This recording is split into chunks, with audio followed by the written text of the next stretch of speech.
Eto, mabilisan lang. Let's say kay BTC tayo. Kay BTC. Ilang seconds to? 15 minutes. 15 minutes. Um, Teka, BTC ba o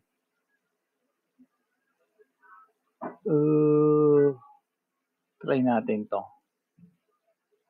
Hanap tayo dito. Mag-start tayo ng 4 hours.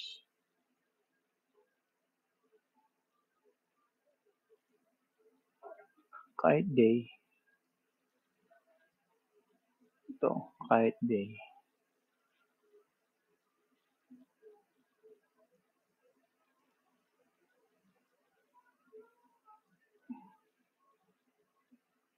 Ito. So, from up to down, di bearish yan, di ba? Ito bearish to.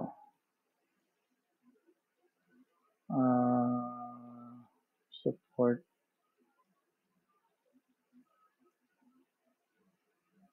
Bearish yan.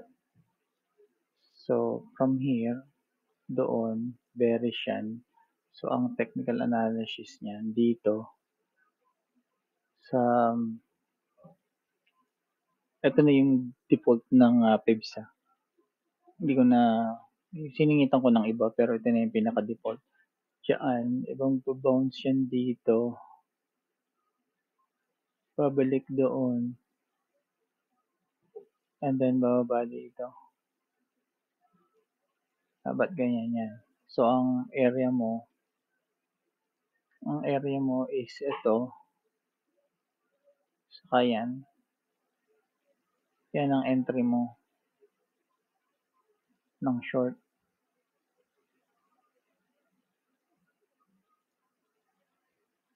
Entry mo ng short to. Pero, ito mo to. So, meron ka dito, yan, double tap, di ba? So, wala pa siya dito. Pwede mo kunan ng entry yan.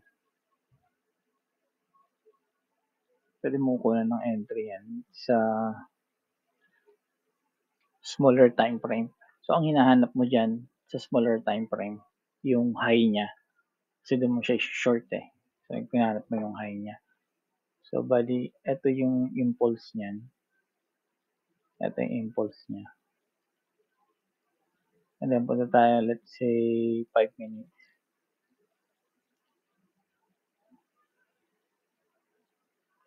Ito. 5 minutes. So, ito yung impulse niya. Let's say, ito yung impulse niyan.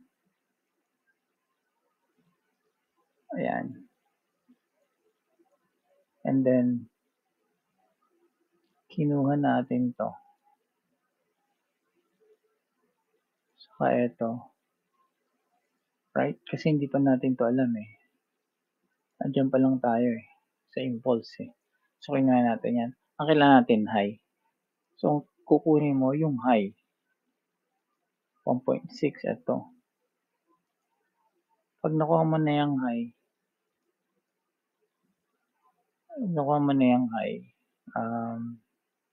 resistance. So, ito ang support mo. Ito ang support. Ito ang actually resistance mo. Ito yung target. Ayan, TP target. Yan. Tinukuha mo na yan.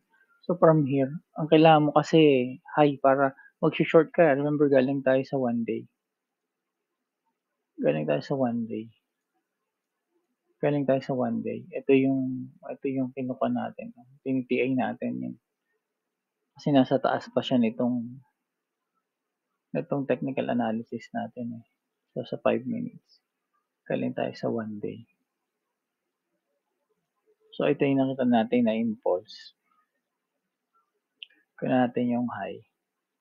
So, sinukat natin diyan dapat tatama yan. From there, gagawa tayo ng yan ang gagawin nating technical analysis. So, from up, pull back, down, and then down. So, ito ang entry natin. Itong area na to ang entry natin, right? Yan. Pero syempre, extended yan. Hindi mo alam kung kailan bababa dyan eh. So, ang entry mo bali, ito. Ito, 702, 71. Diyan ka mag-short. Para maliit lang yung SL mo. Diyan ka mag-short. Yan, diyan ka mag-short. Tapos, ito yung ayan, termination mo doon, resistance, stop loss, pullback, possible entry. Di ba? Yan.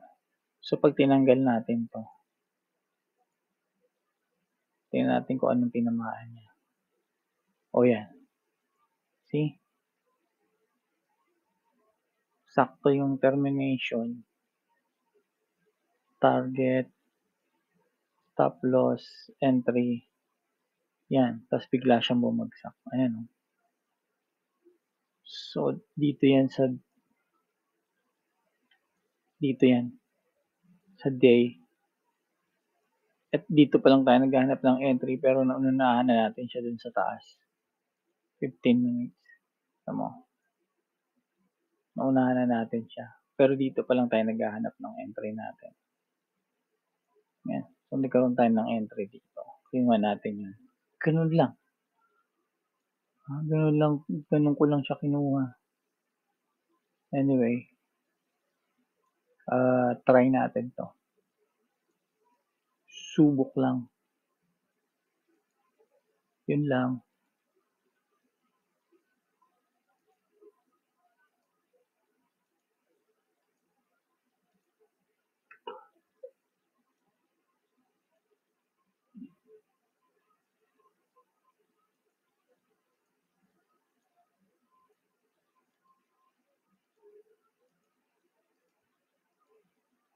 Nahanap ko kung saan ko nilagay yung ito pala, record. Ito pala nasa feed yung record. Yun lang.